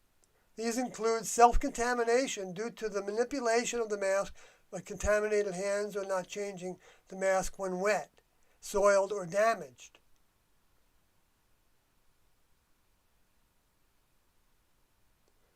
General discomfort, as well as facial skin lesions, irritant dermatitis, or worsening acne.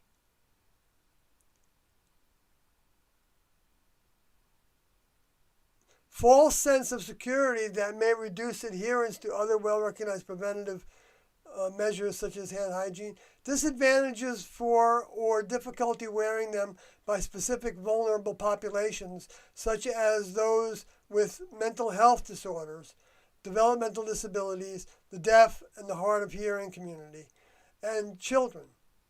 Difficulty wearing them in hot and humid environments. Yeah, my sister said she almost passed out, my vehicle sister. Aside from these, several people have demonstrated that masks can rapidly result in the buildup of toxic carbon dioxide, which can have a markedly detrimental impact on health. In one video, a science teacher tried to evade YouTube censorship by saying children should wear face masks to school, all while holding up a handwritten sign informing viewers the tactic was for censorship evasion and to pay attention to the carbon dioxide metering results, which show carbon dioxide levels behind the masks shoots up about above 10,000 parts per million just after just 10 breaths. Isn't that ironic? That carbon dioxide is being claimed as basically smothering us, and then people are doing it by wearing masks. even more so. Smothering us with the carbon dioxide from fossil fuel burning.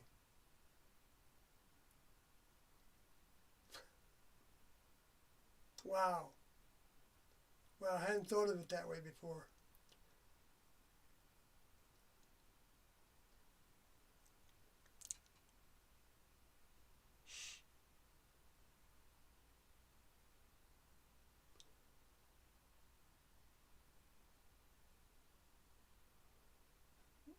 Regarding that video, after garnering several 100,000 views, the video was removed for violating YouTube community guidelines. The Dell Bigtree of the Highwire has performed an identical demonstration. See BitChute. BitChute is another video platform that I haven't ventured into yet. Below, with the N95 mask on, the carbon dioxide level spikes above 8,480 ppms within seconds. Above 5,000 ppms, OSHA warns that toxicity or oxygen deprivation could occur.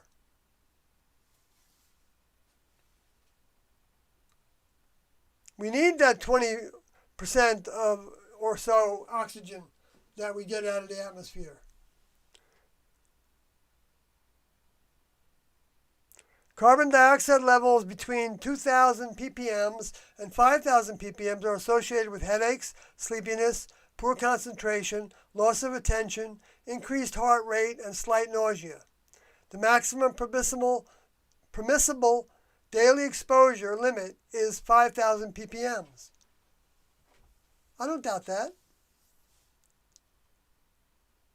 Wearing a standard surgical mask, carbon dioxide levels again reached 8,000 ppm, although it took longer. Shockingly, wearing a cloth bandana resulted in carbon dioxide buildup near the nose and mouth exceeding 8,000 ppm. Oh boy.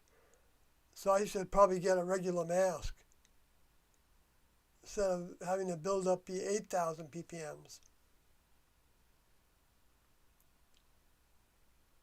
Even wearing a clear plastic face shield without a mask resulted in carbon dioxide levels in the 1,500 ppm range. Wow, that's even more with the face shield, which is associated with drowsiness and poor air quality. The video at the top of the section also addresses many of the potential harms and risks of mask wearing. All right. Toxic ingredients in the masks themselves.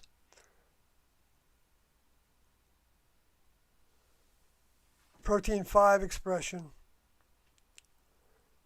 And wearing a mask, especially for long periods of time, may reduce your oxygen concentration, and considering COVID-19 is already associated with abnormal blood clotting, induce hypoxia, may be ill-advised.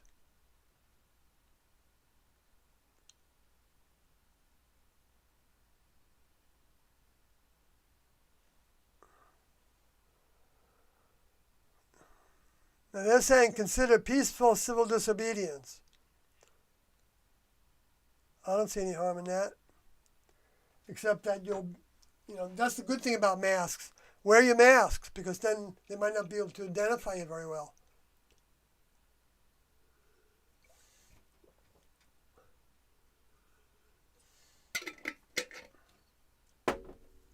Wear goggles too.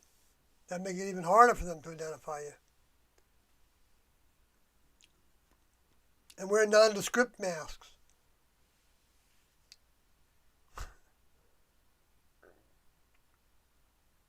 It may come down to that.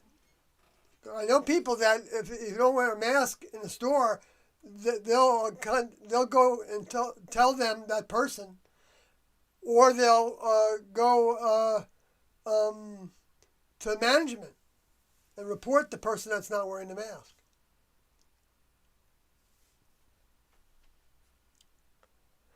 All right, I spent plenty of time on that, maybe more than individuals in the chat room want to hear. I'm sorry about that if it's all been boring, but oh,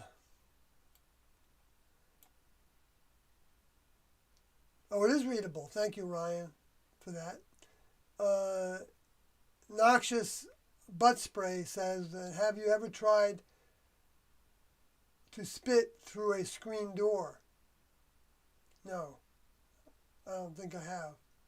It doesn't stop the virus itself. It stops the spit droplets. Oh, I see. So then, in other words, so the virus might continue through the masks? Well, yeah. Okay. Right. That's what they're saying in this document that I just read. Yeah. Except for the one that the 3M is small enough to actually stop even the coronavirus, which is the smallest virus that they. Well, it's smaller than most. Then Harm Van Houten says, if you have corona, it can be useful, I think, but a mask is not protecting you from getting corona because it gets on your hands, clothes, and almost everywhere. Right. And Harm Van then says, here in the Netherlands, the experts and government saying that a mask is false protecting. Well, I think the Netherlands stands out as somebody that took a stand against the WHO in this regard. Because I think in England and Germany, I think they're requiring masks more and more, right? In public places or maybe even outdoors in some cases. Because they're doing that here. That they want people to wear a mask even inside the house with your family because they're saying the transmission is happening mostly inside the families. Well, of course, they're in close contact with one another, so they get what, but they also get the best immunity from that. So if you got somebody that's totally immune deficient or compromised, then protect them. But you know, there's no way you're going to protect everybody. I guess they'd have to be in a room by themselves where you would have to, you know, deliver your food. And I don't know how you would do it. They'd have to basically be in a bubble. Because the virus can be anywhere. Especially when a whole bunch of people are living in a house and may have degrees of the viron.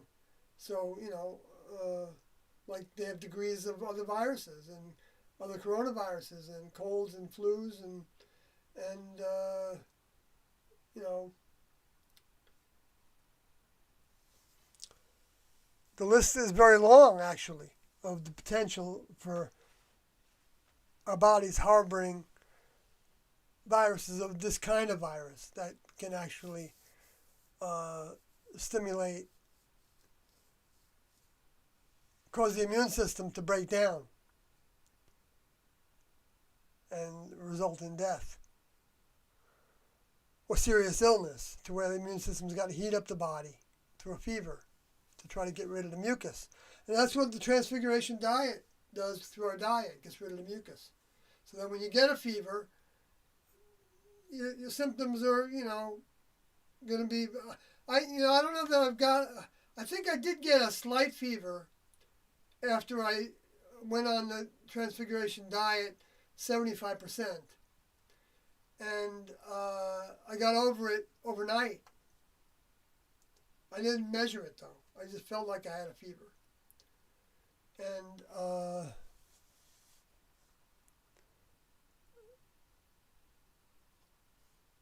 so, but they don't teach that, do they? Because they don't want natural solutions. They don't want solutions from the next level, from God. You know, because they don't want to, you know, they don't want to, you know, seem like they are a lesser option. Because they think intellectually, because of all the intellect that they've had to accumulate, in order to do their work in their fields and in the schools, they think of that as, because of the degree of science that it is, dealing with these tiny particles and everything, and all the different, ways that problems can manifest, and how to try to solve some of the problems or reduce the effects so somebody can live a little bit longer. All that, they think of that as their holy grail. And to a lot of people it is. It has given people a bunch of years that they might not have had otherwise, like my mother. But it also has its detriment, because like my mother lost her mind because of all the surgeries that she had. I'm pretty, that's the way I feel about it. Because she didn't have any signs of losing her mind before the heart attack and the other major event that she had. But well,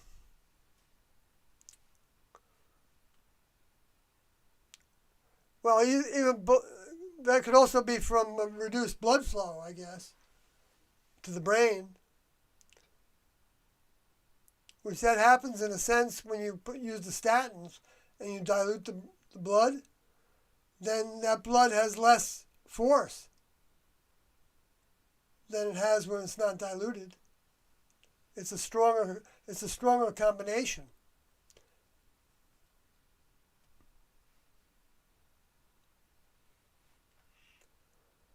At least I would imagine that.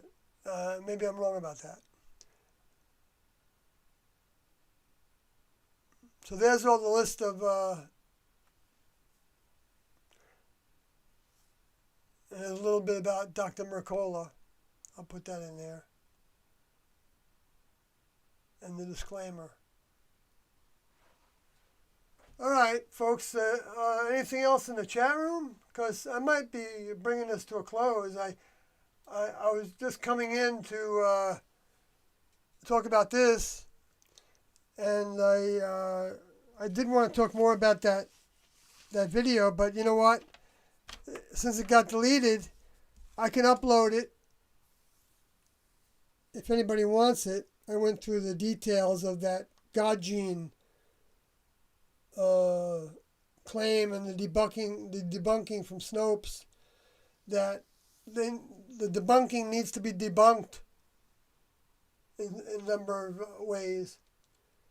And but it's just more showing, how Tindo said that there was, for anybody that recently joined this live stream, they said that there was Next Level Mind in the genetic code. So people can call that the God gene if they want, but that doesn't explain fundamentalism. And people going and dying for, blowing people up and blowing themselves up. That they were saying that they were hoping to find a vaccine to reverse that in people. And they were going to give everybody that vaccine. So the ones that, the fundamentalists would be the ones that changed their brain. Now I don't think that has been developed, and that might be part of what was debunked about it. But whether they have a reason to do that or not, I think they do have reasons to want to do that. Mind control. Like I even wondered about the Philadelphia experiment, because that was considered to be an MK Ultra event, where they supposedly used electromagnetics to that changed the vibration of a battleship, and so that it appeared in a different place. It disappeared and it appeared in a different place. But I was wondering if the space aliens could make a hologram out of the background behind a ship of nothing, and then put that into the brains, transmit it, or show it as like a movie screen hologram to a certain amount of humans. And then make a hologram of that battleship and put it in a different spot. And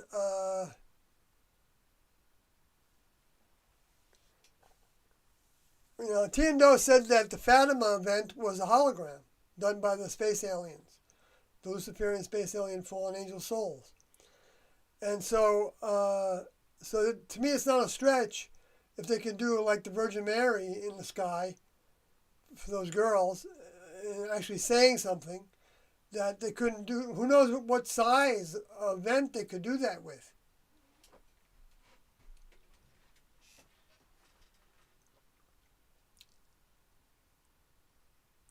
And whether they can even figure out how to give them certain drugs and then give them the power of suggestion. Or even do some kind of hypnosis on them. And suggest that these things are happening somehow in hypnotic regression. Or maybe not regression, but just a hypnotic session. I don't know. Those are kind of the ways that I can think of that could have actually happened. But I don't think the actual physical ship dematerialized and then rematerialized in another location. I don't think humans or space aliens had that technology. I'm not saying that the next level couldn't do that, even just pick up the ship and move it to another location without dematerializing it. If they were dematerializing it, I would suspect that they would give the appearance of that if they had some reason to want to do that. But the next level doesn't work with deceit. So I don't think they would do that if they wanted to show that kind of a miracle to somebody.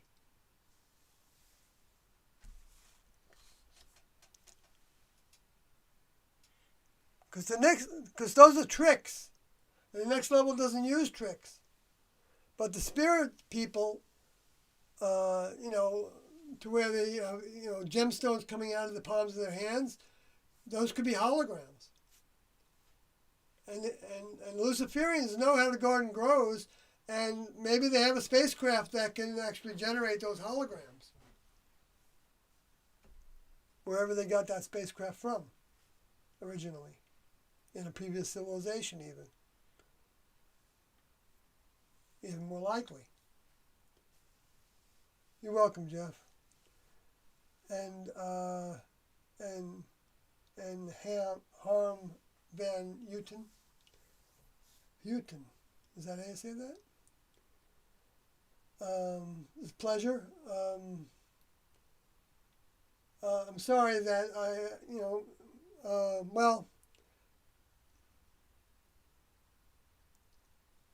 yeah, I don't need to go through anything else. I want to keep these shorter, and I can do more of them then, maybe.